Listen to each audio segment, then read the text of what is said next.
Bom dia, minhas amigas e meus amigos. Eu sou Valfrido Vardi e volto mais uma vez com vocês pelo IRI, o Instituto para a Reforma das Relações entre Estado e Empresa, na manhã deste sábado, para lançar mais um curso essencial para o Brasil, para a alma humana, para o nosso senso de coletividade, para a formação do intelecto e da consciência brasileira.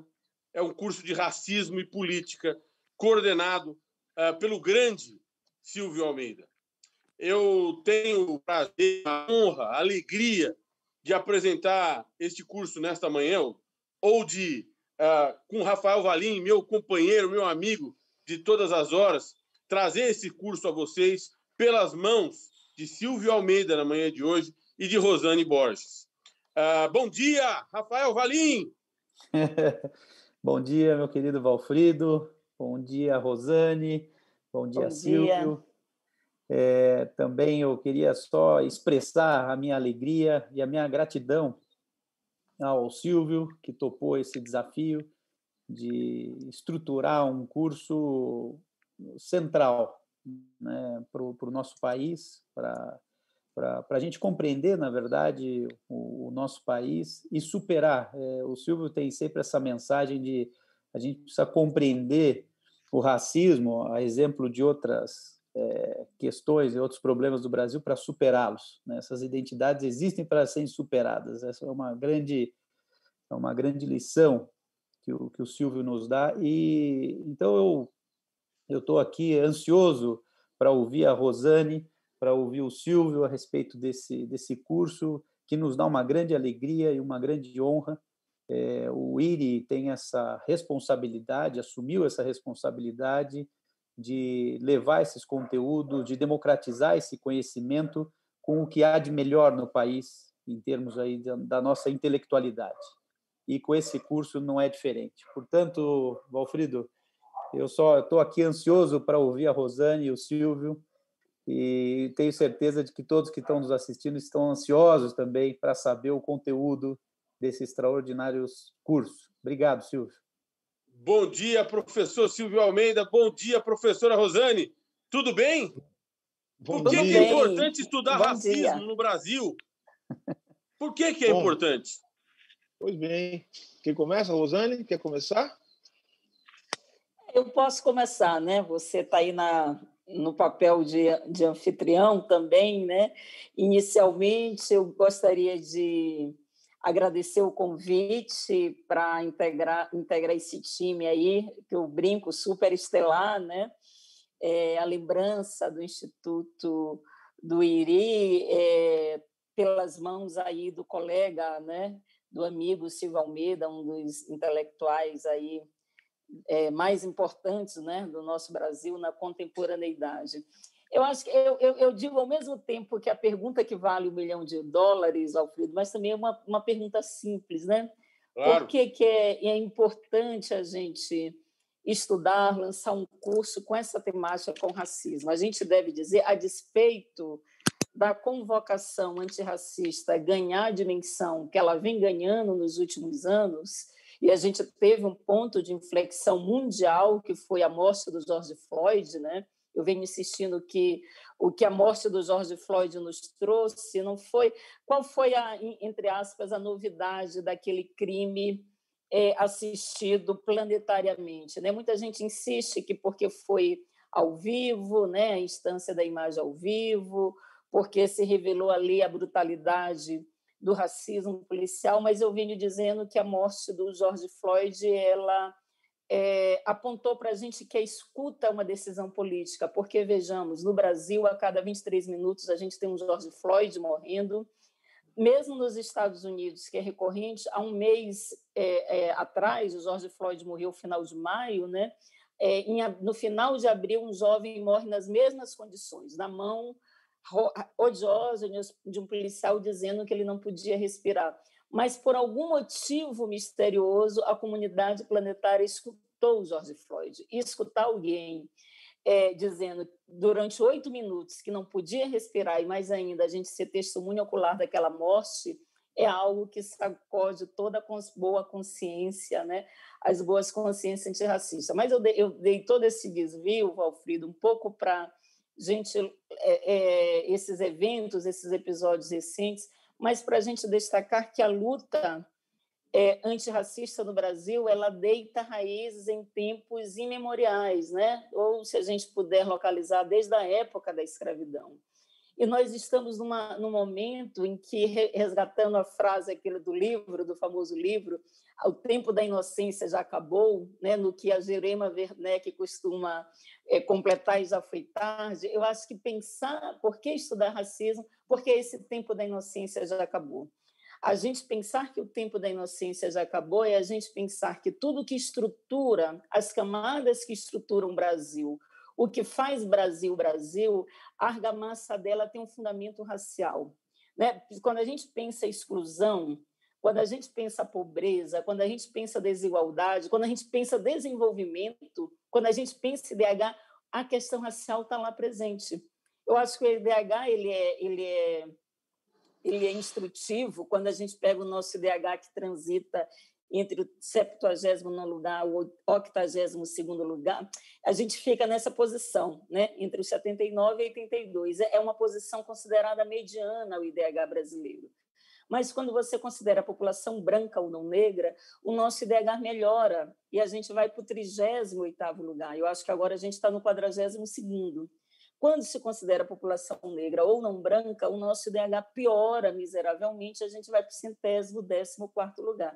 Isso significa dizer que a raça e o racismo está em tudo. Não é que a gente vê, não é que as pessoas negras, o movimento negro vê racismo em tudo. A gente vê racismo em tudo porque ele está em tudo. Então, trazer um curso, um instituto importante como ele, trazer um curso para pensar racismo, no momento em que essa convocação antirracista ela ganha novos patamares, o Instituto, de certa forma, está nos dizendo que é impossível a gente pensar Brasil, pensar Estado, pensar empresa, pensar sociedade, se a gente não portar a questão racial, o racismo como uma questão prioritária. E aí não é apenas por uma cortesia cristã, por uma benevolência, né? Essa coisa da empatia que a gente fala muito hoje. Eu acho que a empatia é um termo fofo, mas eu venho criticando que ela tem uma fragilidade política, porque, veja, Valfrido, quando a gente coloca a ideia da empatia como que é importante a gente ser empático com o outro, mas qual é o perigo? Quando ela se torna um vetor assambarcante para a gente pensar estruturas, porque o pressuposto da empatia é que o outro está em perigo, não é isso? Eu tenho que me colocar no lugar de quem mora na rua, da mulher, ela está em perigo, eu tenho que saber o que essa pessoa sofre. Mas o racismo ele nos leva a uma posição muito mais radical, que não se trata de empatia, se trata de reconhecimento, significa dizer que todos nós estamos em perigo da gente perder a nossa humanidade. Por isso que eu não gosto do termo... A empatia ela pode ser algo interpessoal, entre grupos, mas, veja, quando eu uso empatia, é o outro que é o deficiente, né? o que precisa da minha atenção. Não é isso. Quando a gente está falando de racismo no Brasil, a gente está querendo dizer que todos nós perdemos. E aí eu acho que esse curso, todos nós perdemos a nossa cota de humanidade. Eu lembro de um pensador, na verdade, um dramaturgo francês, ele veio apresentar uma peça e os atores se apresentavam nus, ficando nus. Eu me lembro muito da entrevista que ele deu na Folha de São Paulo na época. Ele disse para mim uma coisa muito bonita, que o fato de a gente nascer, a gente ser chamado de humanos, isso não nos faz humanos. A humanidade é algo pelo qual a gente tem que lutar todos os dias. É como um jardim. Se você deixa de cultivar, você perde. E o racismo, uma sociedade racista, faz com que todo dia a gente perca essa cota de humanidade. Eu acho que o curso vai incidir sobre essas questões. Em que lado que a gente dá, né? Voltando uma expressão da Adorno, pela emancipação, pelo sacrifício da condição humana. Então, eu acho que o curso... Ele é importante, ele é fundamental, porque ele, de certa forma, ele traz para o debate questões que são fundamentais para a gente pensar o que a gente considera civilização. Fenomenal. Fenomenal. Linda fala. Meus parabéns. Professor Silvio, se eu bem entendi o que disse a professora Rosane, o racismo é determinante da pobreza, não necessariamente o contrário. E, ao dizer isso, ela propõe uma íntima relação entre racismo e política, porque efetivamente a política é determinante do racismo e também determinante da luta antirracista. Estou certo ou estou errado? Pois bem, bom, em primeiro lugar eu quero cumprimentar a todas as pessoas que nos assistem nesse momento. Eu fico muito feliz de poder compartilhar esse espaço com todos e todas aqui presentes. Quero agradecer ao IRI, o faço na pessoa dos seus diretores, Valfrido, Rafael Valim, a quem eu quero que me permitam chamar de amigos, né, e companheiros, pessoas uma honra para nós. Pessoas que estão do mesmo lado da trincheira que eu, na resistência, na luta. E na luta pelo quê? Na luta por um mundo melhor, né? Por um mundo mais justo, por um mundo em que, como disse muito bem a Rosane, que eu, last but not least, eu quero deixar a Rosane fazer um momento especial para ela,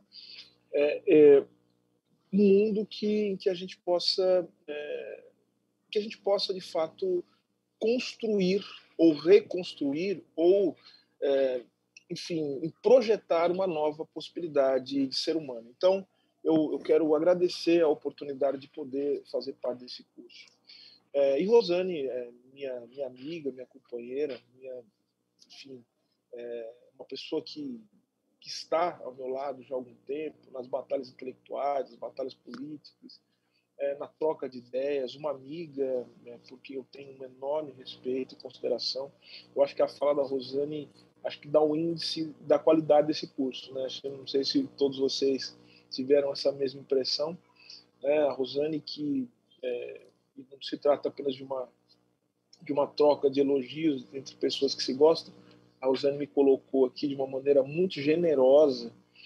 Se não fosse tão minha amiga, eu diria que até injusta, dentre os intelectuais importantes desse país. Isso é fruto da generosidade dela, mas eu não tenho dúvida em afirmar que a Rosane é, sim, uma das maiores potências intelectuais que a gente tem no país. E vou além, e acho que a surpresa que as pessoas provavelmente estão tendo vendo a Rosane é o resultado de muito do que a gente está falando desse curso aqui. Né? Vocês não têm dúvida disso. E, Valfrido, em relação à sua pergunta, você começa a sua pergunta dizendo o seguinte: olha, eu acho que a pobreza, o racismo é determinante da pobreza. Se não me engano, foi isso que você disse. Mas o racismo não é determinante da pobreza, é determinante da riqueza também. O racismo, portanto, ele é um fator que, ao estruturar as relações sociais, o racismo é um elemento que estrutura as relações sociais. O racismo, portanto, ele se estabelece nas relações políticas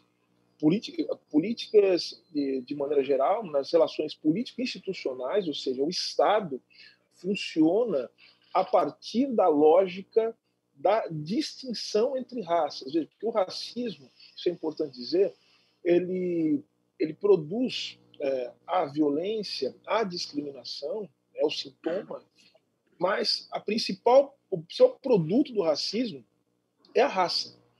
É a naturalização da existência de grupos humanos que são classificados de maneira distinta. Então vejam que essa é uma produção que só pode ser feita a partir do político e do centro da política institucional. Então é necessário que haja diariamente, diuturnamente, a produção desses elementos que vão normalizar a existência da raça como um fator de classificação dos seres humanos. Então, ou seja, eu tenho o racismo nesse ponto. Mas, como vocês muito bem sabem, e sabem muito bem, tanto o nome do instituto por vocês fundado revela, né, o profundo conhecimento que vocês têm, além de intelectuais que são de altíssimo nível, sabem que a relação entre Estado e economia capitalista é uma relação intrínseca.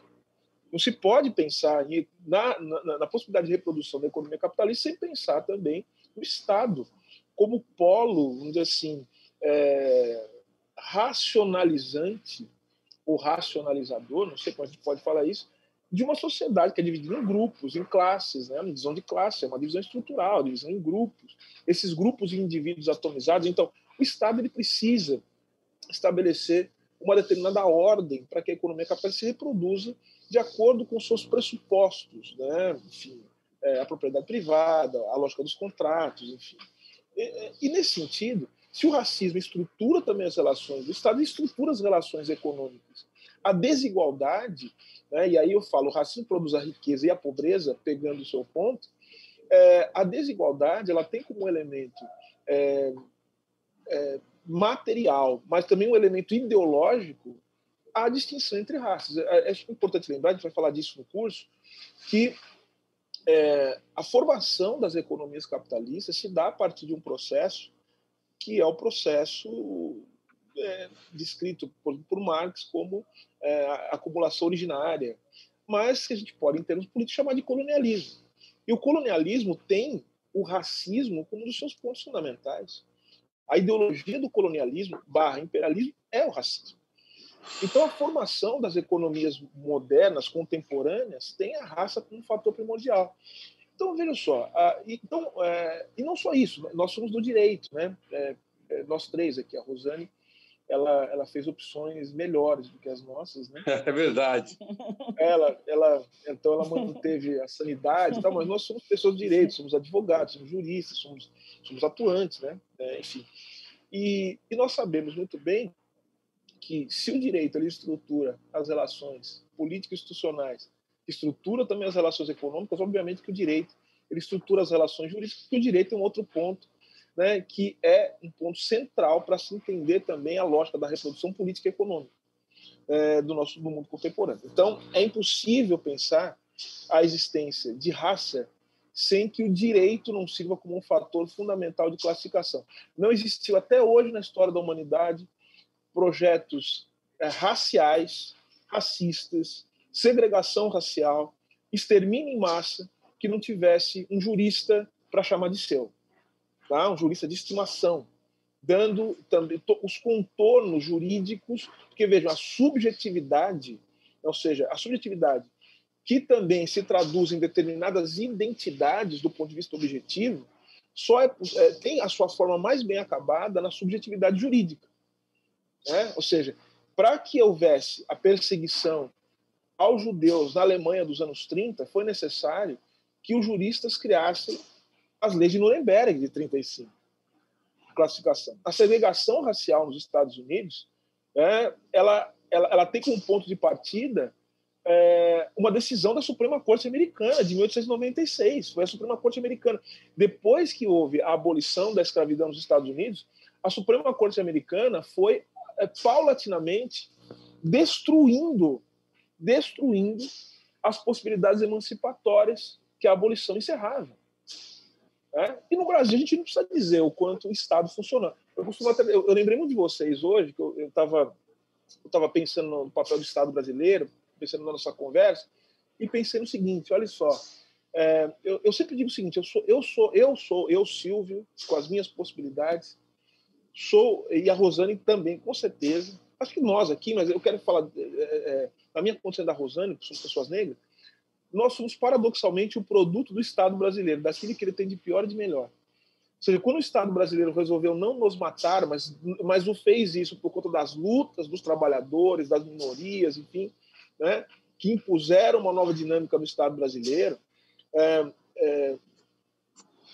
o Estado brasileiro estruturou uma série de condições, como, por exemplo, o sistema de proteção social, leis trabalhistas, sistema único de saúde, que possibilitaram a pessoas como nós, de alguma maneira, estar aqui hoje. Então, veja, essas são questões paradoxais, né, que a gente precisa entender. E, por fim, o racismo ele é uma produção ideológica, é necessária a criação de um imaginário social. Né? E o que se faz, por exemplo, aí é a especialidade da Rosane, estamos falando aqui com uma das maiores especialistas nesse ponto, o racismo ele também é um processo de produção do imaginário social. E que naturaliza a posição de pessoas negras e brancas. Vocês estão percebendo como isso dá um circuito, né, fechado? Porque, veja, esse imaginário, não existe economia sem imaginário. Não existe economia sem filosofia. todos os grandes economistas eram filósofos. Né? Claro, tem esses economistas aí que acham que a economia é só fazer cálculo, e é cálculo também, é matemática, enfim, não estamos dizendo que não é, mas a economia, antes de tudo, é pensar nas relações de produção, nas relações materiais, da produção das condições da vida. E, nesse sentido, não existe economia sem produção do imaginário. Ao fim e ao cabo, toda economia ela carrega em si uma filosofia do direito, uma teoria da justiça, como é possível distribuir de maneira igualitária ou justa o produto do trabalho social.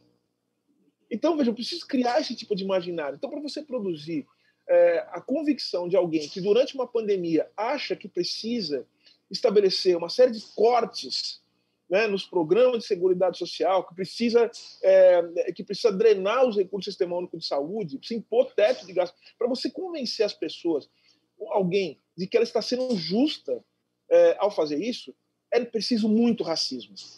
É preciso muito imaginário que produz pessoas. É como dizer o seguinte: algumas pessoas merecem morrer e outras merecem viver. Percebe, então?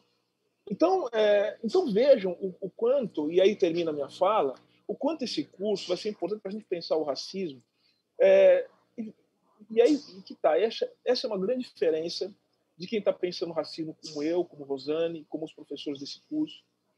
A Rosane falou muito bem. Isso aqui não é um curso sobre moralismo. Né? Não é um curso sobre como fazer pessoas brancas perceberem o quanto são... Não é isso. Não é a questão. A gente quer mostrar o quanto o racismo é um elemento central da vida política. E sem pensar a questão racial, nada pode ser pensado de maneira completa. É isso. Eu estou falando aqui com duas pessoas que conhecem muito, estou falando o Valim e particularmente o Valfrido, que são grandes nomes do direito econômico, do direito administrativo no Brasil. Valim, não tem como entender o direito administrativo no Brasil sem entender o que foi a construção do Estado, principalmente nos anos 30. É impossível entender isso. E é impossível entender, portanto, a construção do Estado dos anos 30 sem entender o que foi o processo de formação da identidade nacional, muito bem representado na obra de Gilberto Freire. É preciso administração para isso. É preciso que o direito administrativo... É preciso uma tecnologia. Então, veja, o racismo é uma tecnologia. Ele não é apenas um ímpeto do indivíduo, é uma tecnologia de exercício do poder. Por isso que o curso se chama Racismo Político. É isso. Muito bom, Silvio. Uau! Bom. Que amostra do que será esse curso, Rafael Valim. Vocês não estão brincando, não. Não é brincadeira. A Rosane e o Silvio nunca nos decepcionam. Jamais. Jamais. Parabéns aos dois. Vamos ver o hot site do curso? Vamos lá. Vamos lá? Meu amigo Daniel Oliva, a mão invisível. Olha lá. Bom, esse é o hot site do curso. O endereço é iri.org.br/racismo. Né? O curso tem uma identidade visual que foi composta aí pelos nossos designers e pelo professor Silvio. Professor Silvio, fala um pouquinho... Espera um pouquinho, Daniel, não abaixa tão rápido assim. Fala um pouquinho do corpo docente, por favor. Ou melhor, vamos falar de cada uma das aulas e cada um dos professores. Pode ser? Vamos lá. Eu quero falar do corpo docente das aulas, mas eu queria falar um pouco sobre a questão da identidade visual. Pois não. Porque eu acho que é importante. Porque eu falei de tudo isso aqui, eu falei de como a gente está... como a nossa ideia é estabelecer uma visão sobre a complexidade da questão racial.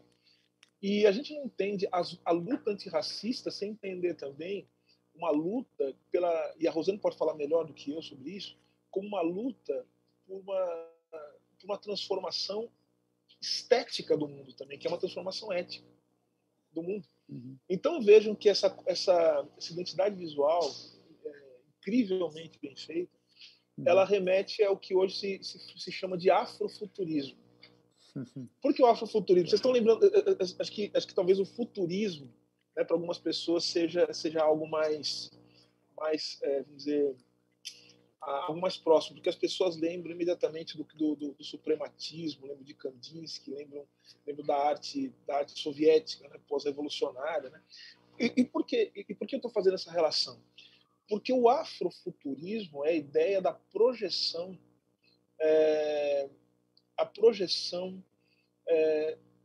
do ser negro para além das condições que hoje se estabelecem. Ou seja, é como se eu dissesse o seguinte: eu sou, mas eu não sou aquilo que o racismo fez de mim. Eu estou projetando novas possibilidades de ser para além daquilo que o racismo fez de mim.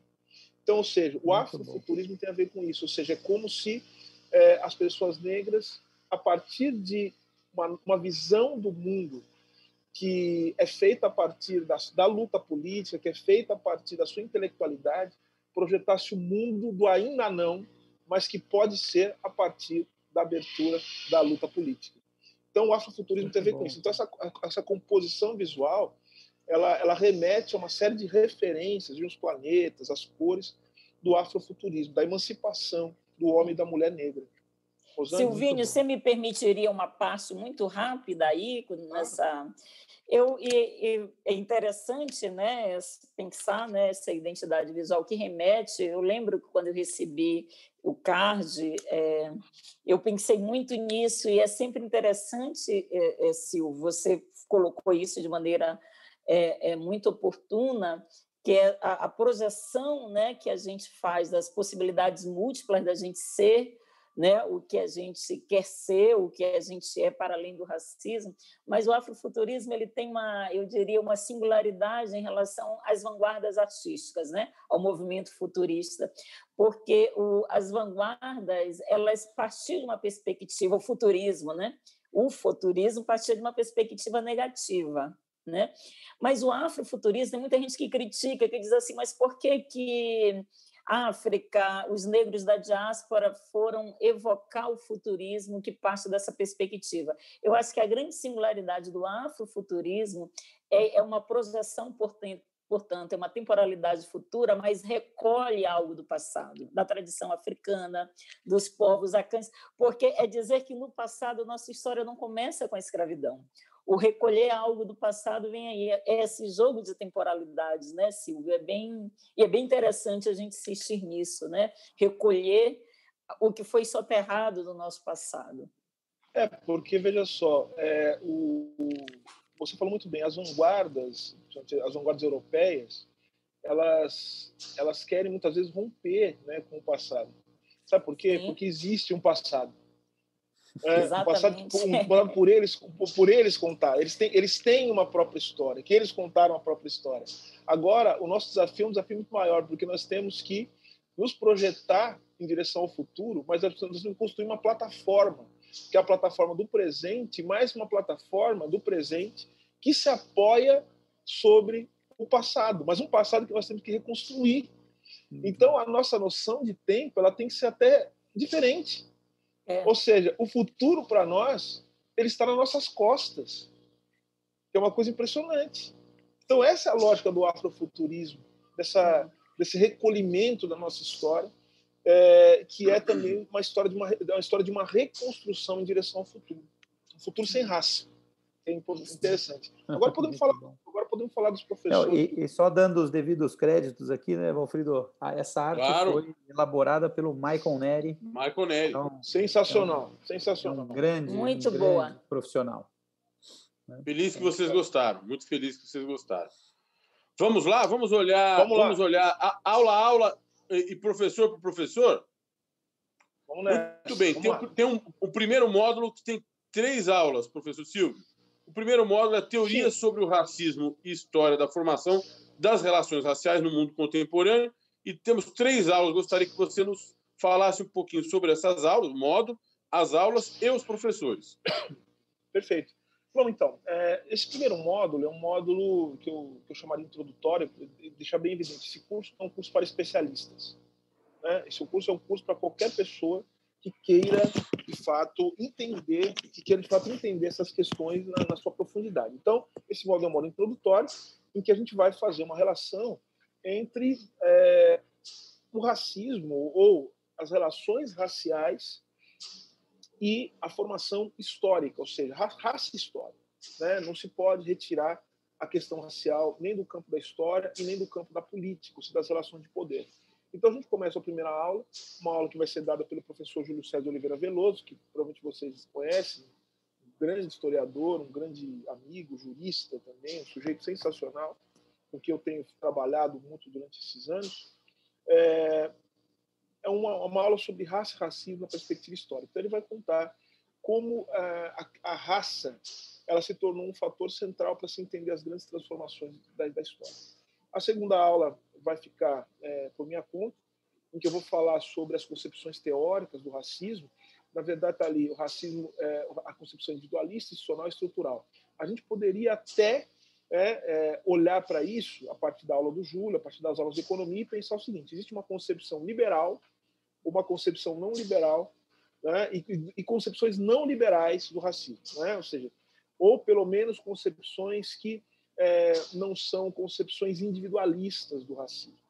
Geralmente, o que se pensa o racismo como uma ação individual, como uma patologia, a perspectiva institucional e a perspectiva estrutural, elas jogam a questão da raça para um outro campo, que é o campo, portanto, de entender o racismo como parte da composição política e econômica do nosso mundo.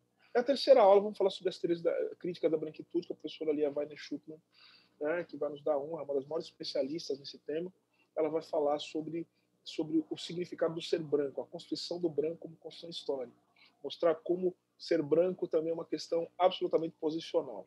Quem é branco no Brasil não é branco nos Estados Unidos. É bom que as pessoas saibam disso, porque eu sei que tem muita gente que se decepciona muito quando vai para a Europa ou para os Estados Unidos e descobre lá que não é branco.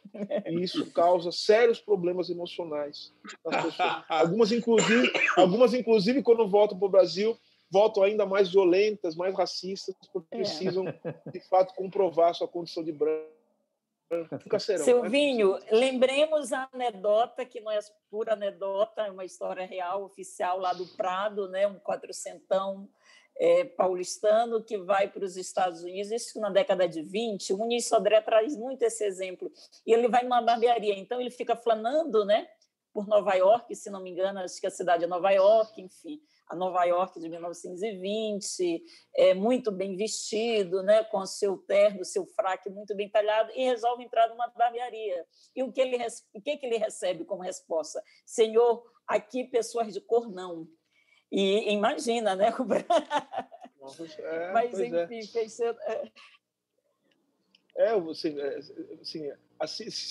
se o negro é uma criação do racismo, o branco também é. Isso é importante dizer.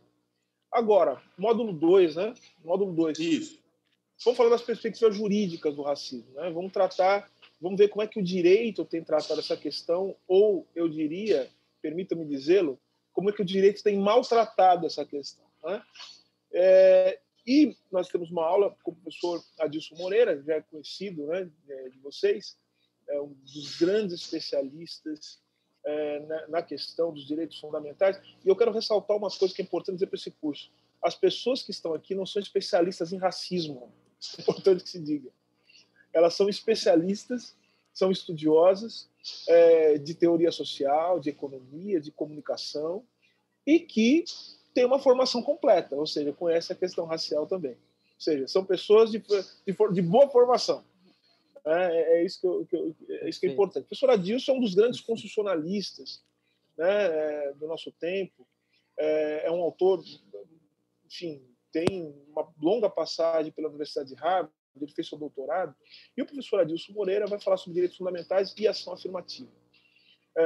O professor Felipe Freitas, também, doutor pela Universidade de Brasília, grande pensador das questões relacionadas ao racismo, à criminologia crítica, enfim, um dos grandes nomes da nova geração de juristas negros no Brasil, né? Quero destacar isso também. Esse curso é um curso com muitos professores e professoras negros e negras. Né? Isso é bem importante dizer. E ele vai falar sobre crime de racismo no Brasil numa perspectiva que não é simplesmente ficar lendo os artigos, né, do Código Penal, ficar lendo a lei de racismo, ficar explicando. Não é isso. Ele vai falar com profundidade e vai falar, portanto, de como uma perspectiva a partir da criminologia, mas sem abandonar também a perspectiva dogmática. Depois, o professor Cleibson Dias, também, da Bahia, intelectual também, da nova geração, sujeito fantástico.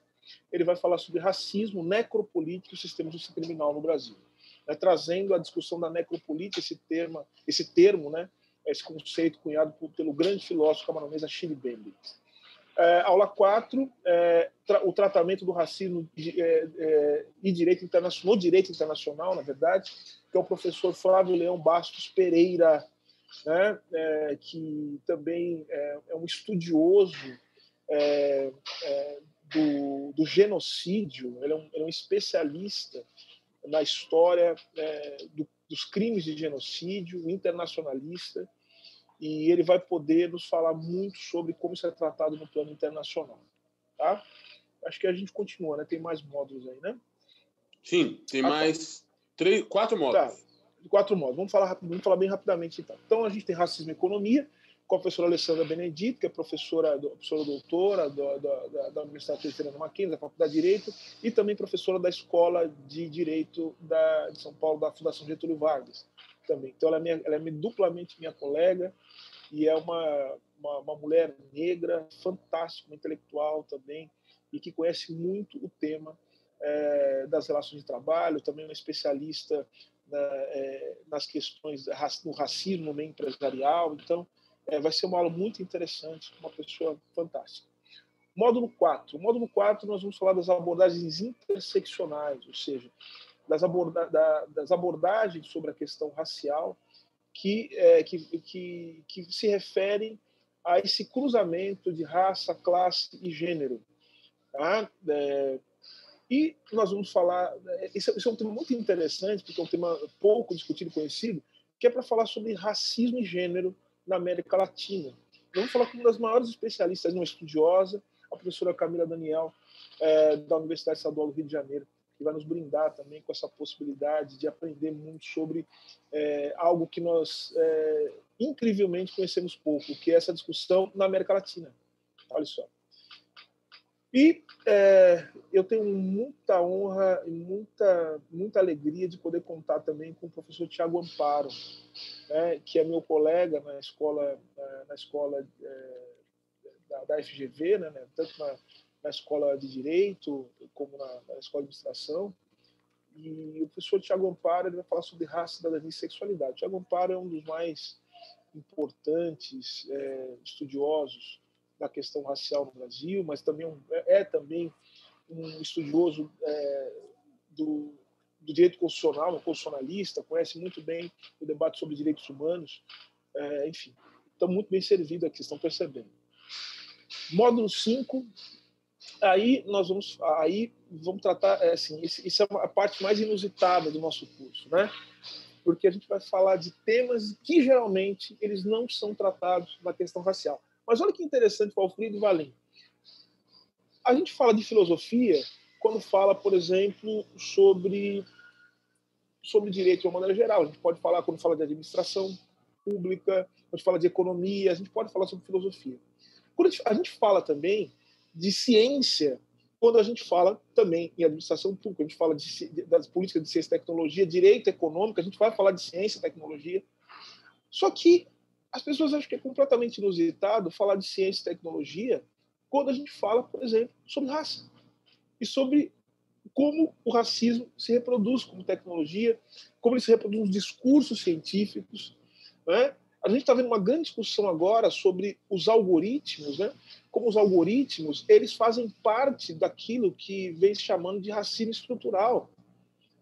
Ou seja, como você vai naturalizando, inclusive tecnologicamente.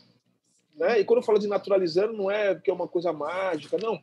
É como isso é produzido a partir das relações raciais, ou seja, como a nossa subjetividade ela vai encampando essas relações e vai normalizando o racismo.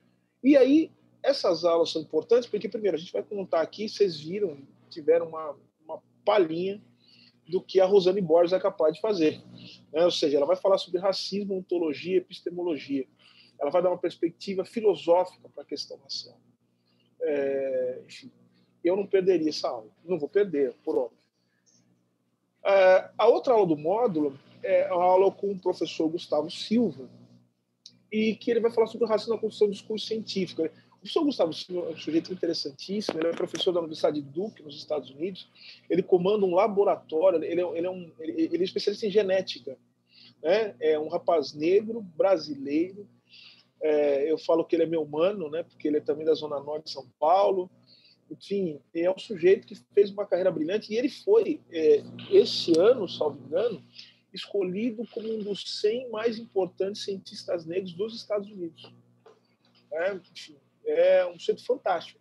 E olha só, o laboratório dele é um laboratório de genética. Ele estuda genética, ele estuda a questão racial. Ele tem um laboratório de estudo genética. Mas ele é também uma grande voz quando se trata de pensar nos discursos científicos sobre raça. E ele me ensinou uma série de coisas importantes que ele vai falar no curso também. Por exemplo, quando ele vai dizer assim que não existe possibilidade de falar raça, é uma coisa absolutamente inexistente. Existe mais diversidade genética entre negros do que entre europeus. Ou seja, podia-se comparar um negro e outro e dizer assim que são raças diferentes. Os negros são mais diferentes entre si do que os brancos são diferentes entre si. Então, ele vai falar isso, então é uma aula sensacional. E depois o professor Tarcísio Silva, que eu tenho muita honra de ter nesse curso, eu queria agradecê-lo. Ele vem travando um debate muito importante sobre o racismo e tecnologia. Ele vem desconstruindo uma série de mitificações sobre a relação racismo e tecnologia. Então, eu tenho muita honra de ter esse profissional, esse professor, esse intelectual nesse curso, porque vai dar uma contribuição absolutamente fantástica. E, por fim, nós temos aqui a nossa cota internacional, né? Se bem que tem vários internacionais aqui que já passaram, né? Mas dois professores que eu tenho muita honra, né, de ter nesse curso, né? Primeiro é o professor Assad Haider, que, na minha concepção, escreveu um dos livros mais importantes dos últimos, sem favor, dos últimos 20 anos. Né? No mínimo, pode ser até mais, tá? Sobre a questão racial e sobre a discussão sobre as políticas de identidade, sobre o identitarismo.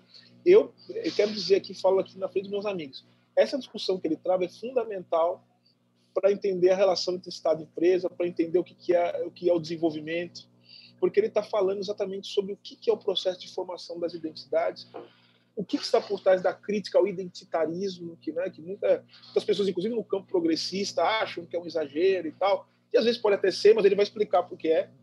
Né? Ele vai tirar a questão moral, fala, isso é um atravessamento do neoliberalismo, que vai constituindo subjetividades, inclusive de quem fica reclamando disso, né? A pessoa que fica reclamando do identitarismo, ela esquece que ela também está atravessada pelo neoliberalismo, e essa reclamação dela é também por conta de uma subjetividade performática também. Né? Ou seja, o moralismo de esquerda ele é o resultado do neoliberalismo. E o Assad Haider vai explicar isso para a gente muito bem. Esse livro dele é fantástico, ele vai falar o que é raça e classe na era Trump. Né? E, enfim, é sensacional. Né? Então já fica lição de casa ler o livro do professor Assad Haider, né? Que é absolutamente fantástico. Agora, e a gente termina com a professora Alessandra Devusque da Silva. Olha só, Devusque da Silva, né? Que é a professora que, assim, o que está sendo muito legal nesse curso é que eu estou fazendo um curso também com muitos amigos meus, né? Eu sei que os meus amigos, assim, eles são muito generosos comigo porque eles me permitem ser amigos deles. Então, eu aprendo muito com eles. Eu sou amigo da Rosane, né? Olha só.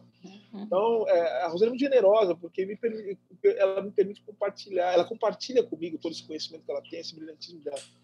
Agora, a professora Alessandra é um outro caso, né? A professora Alessandra, ela também, como vocês, o Valfrido especialmente, ela é doutora em Direito Econômico pela Universidade de São Paulo, mas a professora Alessandra faz uma carreira hoje brilhante no Canadá, onde ela é professora da Universidade do Quebec. E também, hoje, ela é diretora de uma das maiores organizações não governamentais do Canadá. Então, ela vai falar sobre racismo, multiculturalismo e neoliberalismo, que é uma coisa que ela está vivendo exatamente agora, né, no centro. Ela está no centro de onde o debate sobre multiculturalismo está acontecendo, que é no Canadá. Então, são duas aulas, portanto, que vão fechar o nosso curso com chave de ouro. Então é isso, falei demais, mas acho que deu para dar um papo desse professor. Fenomenal, que curso magnífico. Rafael Valim, você que é o homem do dinheiro, quanto custa isso? Rosane Silva, você sabe que o Valfrido sempre me deixa nessa posição incômoda de falar o preço das coisas, né? Mas vamos lá. Mas nesse caso é uma posição confortável, Rafael. Não, você tem razão. Vamos lá, o Daniel está nos mostrando, esse curso custa R$160, pode ser parcelado em até 5 vezes de R$32. Então é isso. Essa é como a gente disse no início, esse é o compromisso também do IRI com a democratização do conhecimento. Aqui são, salvo engano, agora eu não me lembro a carga horária dele aqui, mas vocês viram que é um curso são 15 horas aulas, de modo que teremos aqui um belo conteúdo. É claro que não é de graça, mas nos parece que é um preço aceitável, de modo a remunerar os profissionais envolvidos e tornar isso acessível. Que belo curso. Maravilha.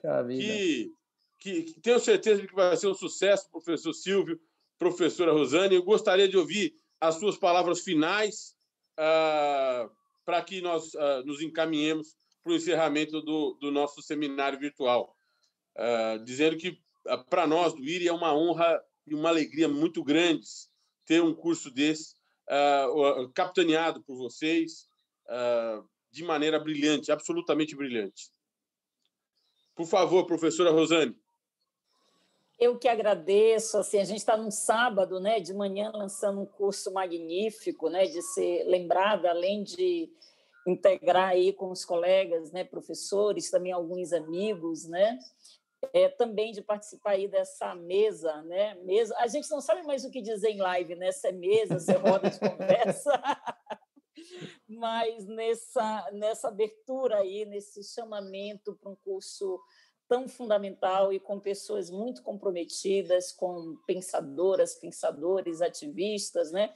Todo pensador, por essência, é um ativista. Então, às vezes, também a gente colocar o pensador de um lado, ativista de outro, eu acho que não resulta muito producente, mas eu acho que é essa a grande convocação do curso, né? Como é que a gente pensa o país, o mundo, subjetividades, porque a própria ideia, como o Silvio falou, da subjetividade, a micropolítica, ao contrário do que também certa tradição, inclusive de esquerda, nos fez acreditar, ela não é o oposto da macropolítica, até porque o capitalismo ele não é uma abstração. O capitalismo se encarna, e se a gente aprender aí com quem entende bem do riscado, né, a própria lógica do neoliberalismo, da governamentalidade, as discussões das subjetividades elas são centrais para a gente pensar, inclusive, por que deu errado as eleições de 2018, por exemplo. Ali a figura dos eus, dos sujeitos, e a gente rodou nas análises. Eu acho que é um curso, eu gosto muito de uma frase, Valfrido, que eu acho que é do Durkheim, que ele diz o seguinte, que nós não estamos na altura do nosso cotidiano. Não, ele não diz isso, quem diz sou eu. Ele diz que é preciso que nós estejamos à altura do nosso cotidiano. Eu acho que todos nós, né, pensadoras, militantes, ativistas, intelectuais, os partidos progressistas, a gente vem demonstrando que a gente não está à altura do nosso cotidiano. Eu acho que esse curso não é nenhuma pretensão, não é megalomonia, ele é uma tentativa singela para a gente se manter à altura do nosso cotidiano, da gente ter lentes adequadas, da gente pensar, inclusive, voltando àquela frase do Da Mata, o que faz Brasil, Brasil. Se a gente não tiver as lentes adequadas, a gente vai continuar caindo, como o Silvio lembrou agora, no debate entre universalistas e identitaristas, né? Entre a macroestrutura, o que interessa, e esse debate sobre cabelo e estética não interessa para o nosso debate. E aí, quando a gente... e aí eu acho que esse curso ele é fundamental para a gente pensar, como já diria o Funk, está tudo misturado, né? Pensar a questão estética hoje ela é fundamental porque ela diz, é por ela que a gente pensa a partilha do comum, como já diz na série. Então, eu acho que a gente está frente a um curso que nos convoca a gente estar à altura do nosso cotidiano. Então, eu fico muito feliz por ser pensada para fazer parte dessa história, né? Por mais que a gente não possa, eventualmente, cumprir essa tarefa, mas eu acho que o objetivo, o propósito é esse, um curso que ofereça lentes, insumos, reflexões, debates, para que minimamente nós estejamos à altura do nosso cotidiano, porque não está tranquilo nem favorável. Muito bom, muito bom. Nós precisamos melhorar. Nós precisamos melhorar intelectualmente, sob o ponto de vista humano, como você mesmo disse, e esse curso ajuda. Silvio Almeida, meu querido amigo, professor Silvio Almeida, suas palavras finais. Eu quero somar tudo que o Rosane já disse aqui muito bem. Acho que depois do que ela disse é um pouco a se dizer. Quero agradecer ao Willi mais uma vez, agradecer a todas as pessoas, os professores, as pessoas que se disponibilizaram para a realização desse curso. Espero que esse curso seja assistido, seja visto por o maior número de pessoas possível, para que nós possamos, de fato, levar adiante essas discussões tão importantes que vão ser absolutamente cruciais para a abertura de caminhos que nos tirem desse estado de coisas terríveis que nós estamos nesse momento. Então, esse curso ele é uma tentativa de acender uma tocha, né, no meio da escuridão. É isso. Obrigado. Eu quero dizer que nós vendemos curso para burro, tá? Só para dizer para vocês um número, só para dizer para vocês, nós já vendemos 93 cursos, nós já temos 93 alunos, para dizer do sucesso de vocês em 1 hora de webinário. E esse curso, se Deus quiser, vai ter milhares de alunos, porque o Brasil precisa disso. Rafael Valim, parabéns, meu irmão, você é o dínamo dessa coisa toda. Parabéns. Parabéns, Silvio Almeida. Parabéns, professora Rosane. Obrigado pela confiança. Obrigado pelo carinho. Tamo junto. Obrigado. Tamo junto. Abraço. Sigamos. Abraço. Sigamos. Tchau, tchau. Abraço.